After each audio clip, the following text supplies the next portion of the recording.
Hello, everyone, and welcome to the Lady K Chat Podcast. I am your host, Lady K.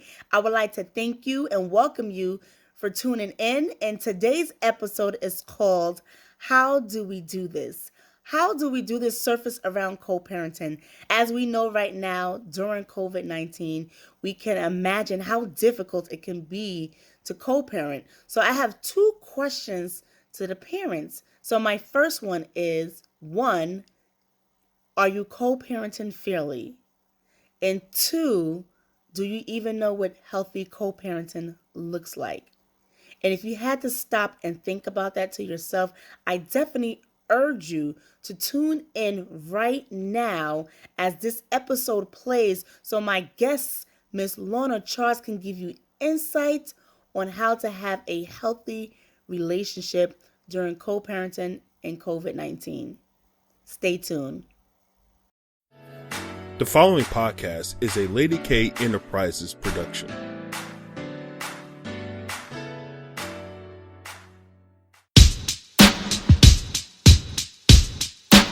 Lady K. Welcome, and thank you for tuning in to Lady K Chat, a podcast that is designed for all women to become better versions of themselves, which is broadcast every Tuesday and Thursday at 6 p.m. Eastern Standard Time.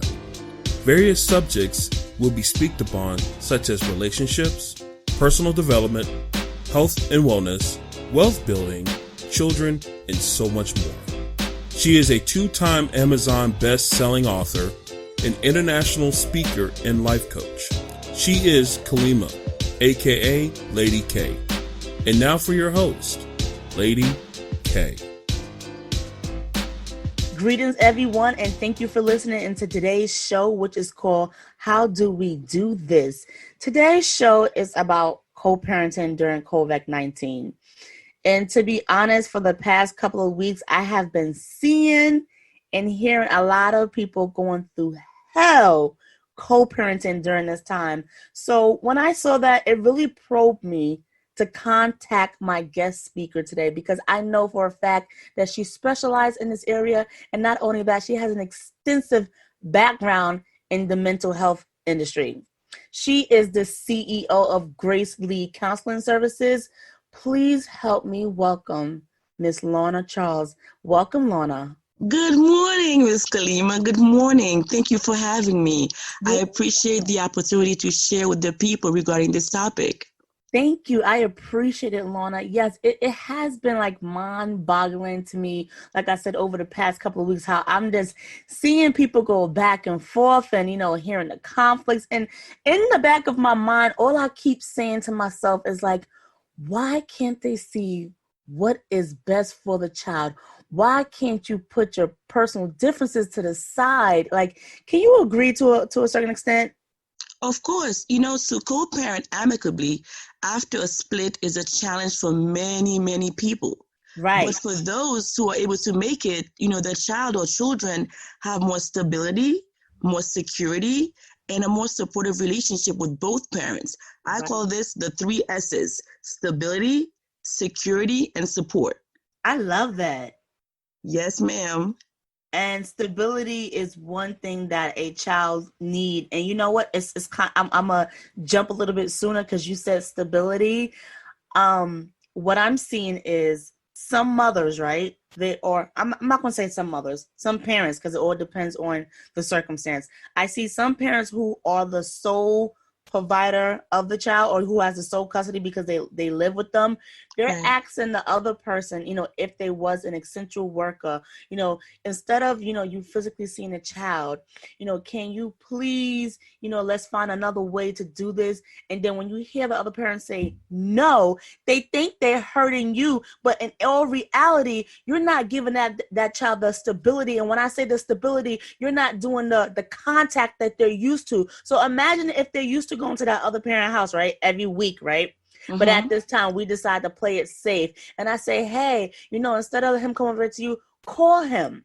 Right, right. swallow that child and you break that breaks the stability, and people fail to understand that. And you just don't know, Lorna, it just irks me. It irks my soul. You know what, though? It's so sad. And some parents, they're so stuck in their own mind about Right. the hurt they experience in their relationship that they're not even able to put the child first. Right. So coming to a space, so common agreement where you can put aside your differences and prioritize the safety and well-being of the child or the children is most important. Right, absolutely. So I know I stated from my standpoint that if one parent is essential and the other parent is non-essential, what advice can you give them, as far as making it work for them and the child? You know what? You said something earlier, which, is what I would say. If you're an essential worker and you have to be in the field, there's a possibility that you may be exposed, to someone with the virus. Right. If there's a non-essential parent in the picture, why not just FaceTime the child? FaceTime, right now we have access to great technology. So there's no excuse of, I can't come, or, you have to bring the child anymore. You can just FaceTime, phone call. There's so many ways of keeping in touch and being involved with your children nowadays without having to see them personally in person. Absolutely. I think, like you said, you hit on the head. I think sometimes it's hard, sometimes for two adults to put their differences to the side because I believe some people are just sold on their belief. So they don't hear your belief. And it's so hard to try to get someone to understand where you're coming from when they're just sold. And it's like, and as you, as a mental health provider, what steps do you think a person can take, can try to help the other person open their mind a little bit? You said something, it's not about you when it comes to co-parenting. And the sooner parents can come to, the understanding that it's about the child, it's about the children, the better off the child or the children will be. Put your differences, put yourself aside. I would suggest if, couples, who are in high conflict relationships are not able to make it work, there may be the need for individual therapy. Maybe there's some things that, that individual has to process through themselves to come to an understanding of themselves in their relationship so they can move on and be able to parent the child without bringing their stuff, I would call it, into the picture. Right. So I have a perfect scenario for you because I love how you just paint that picture. So what if one parent is all about, like you just said, working on self, want the best for self, so that person understands they need counseling, right? But the other parent, and they try to invite the other parent, hey, I see that we have a problem. How about we go to counseling, co-parenting class together so we can resolve our issues. But when the other person declines and you're continually trying, what can you tell that person? What encouragement can you give them so they don't feel like, all hope is lost? You know what, though, Kalima? You can't make someone do what they don't want to do. You're right. The only person you can work on is yourself. If you've invited the other parent to come to parenting classes or just come to therapy and just support you and support the child, or he or she is not willing to do so, you can't force them to do that. What you can do is to continue your process and be the change that you're hoping to see in that other parent. Right. Hopefully by being a positive, outlet, a positive person that will begin to rub off on that person, and they may in the future inquire about joining you for counseling. You took the words right out of my mouth, because I was going to say, I guess within over a certain amount of time, if you keep, applying the repetition, they will eventually come around. Exactly. Be the change you want to see is what I tell people. Right. But we're just going to take a quick break and we'll be right back. Lady K Enterprises are now licensed in the state of Pennsylvania and New York to help you with your insurance needs from auto, homeowner, life insurance, and home security. For additional information, please text the word insurance to 844-446-5374. Again, for additional information, please text the word insurance to 844-446-5374.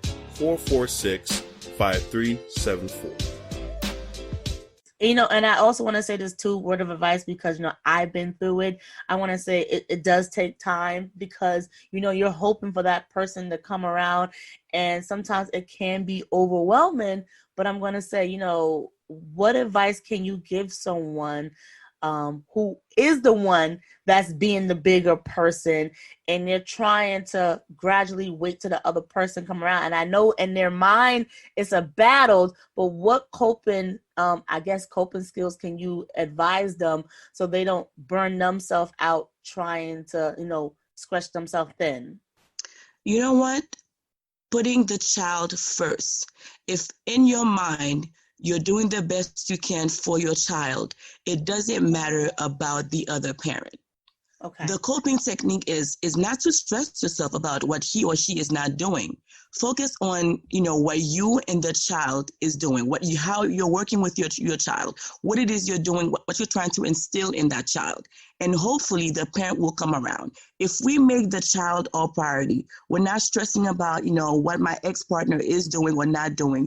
I'm focused solely on my child and what I'm doing for my child. It really does not matter about the other parent. It would be nice. It would be nice to have a partnership where we can respect each other and be there for the child. But if that's not your situation right now, just focus and control what you can control. And all you can control is your environment and how you relate to the child. Right. And I love that. So when you said that, it popped into my mind. Oh, I'm frustrated with him, but in my mind, I see my child. Oh, I don't like her, but in my mind, I see my child. And that's how pretty much, right? You have to see it. Am I correct? There you go. There you go. The child is the priority. That's the bigger picture, and that's the focus. Right. I love that. What else can you leave my audience with, Lourna, for, co-parenting? Well, let me tell you, research suggests that the quality of the relationship between co-parents can also have a strong influence on the mental and emotional well-being of the child. So children that comes from parents with high conflict, they may experience anxiety and depression. So if working for yourself is not the approach you want to take, think about the child and the consequence of your behavior on your children. To think of that, my child may have anxiety or depression and it's my causing, that would wake me up. So I'm hoping when people hear that, okay, if I don't work on myself, if I don't work on getting it together with my ex-spouse for the sake of my child, then I may, in the long run, contribute to mental health issues. I don't know what will help. Right. For people that have healthy mindsets, eventually they will get there. But I do know, and I know it's hard because everyone's situation is different, but I do know someone who did experience, they worked on themselves.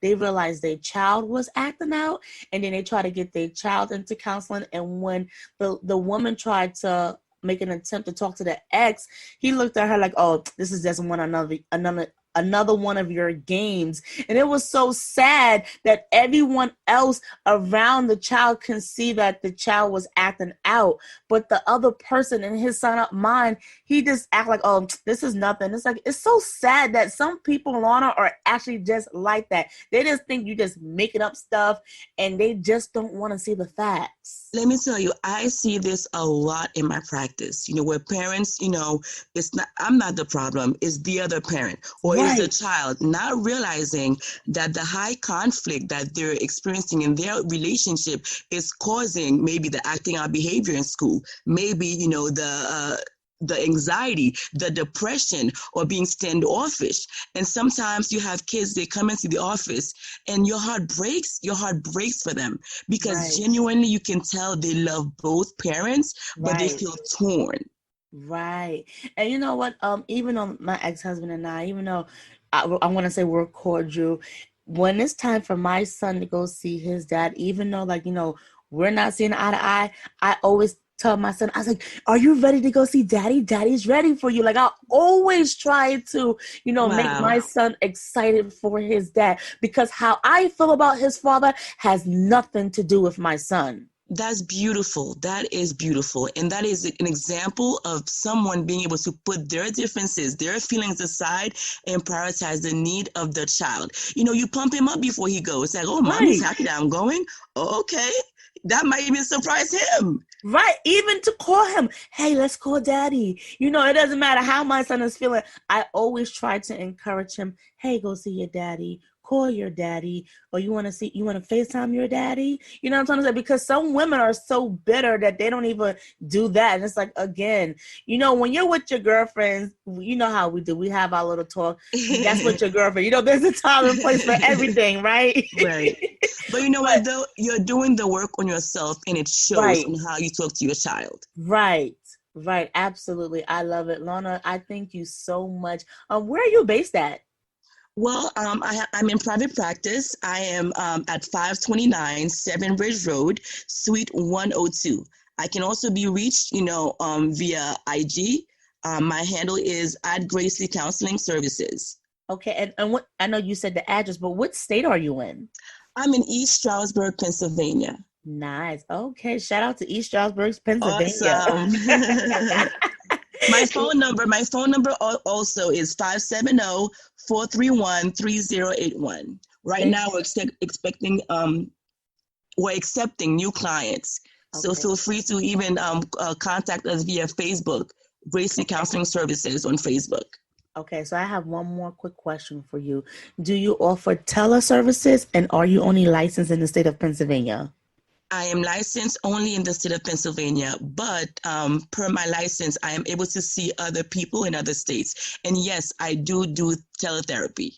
Wonderful. Thank you so much, Ms. Lourna Charles. It was a pleasure to have you here Thank today. you for having me. Thank you. You are very welcome. And to my listeners, I hope you was able to gain something from this. You can continue to follow me on Facebook and Instagram at Lady K Chat. And everyone, you have a great night. And you can also hit me up on my website at www.ladykenterprisesinc.com. And everyone, you have a great night. Lady K.